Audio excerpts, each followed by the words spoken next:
السلام عليكم ورحمة الله تعالى وبركاته، مشاهدين قناة اللبنة الذكر النادر، أحييكم أينما كنتم. اليوم إن شاء الله نشارك معكم واحد الفيديو جديد، ونتكلموا فيه إن شاء الله على إصلاح هذا التندور، والطريقة الصحيحة لإصلاح هذا التندور. طريقة بسيطة جدا. يتسرب الغاز من هذا المكان، يجب إغلاق هذا المكان بإحكام. والطريقة الصحيحة هي نقوم بإزالة هذا الجوان، ونضع هذا الزوان في الداخل، في هذا المكان بالضبط في الداخل، لكي نغلق هذا التسرب.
بهذا الشكل.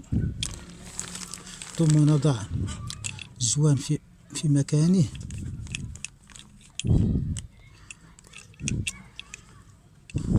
بهذا الشكل لن يتسرب الغاز نهائيا، ونقوم بإغلاق بإحكام. وهذا الجوان هناك لن يترك الغاز يتسرب نهائيا. هذه هي الطريقة الصحيحة.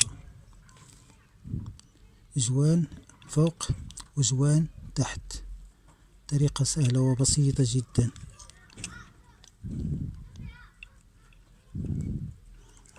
هذه هي الطريقة الصحيحة لإصلاح مثل هذا التندور. هذا ما كان لدي اليوم، والسلام عليكم ورحمة الله.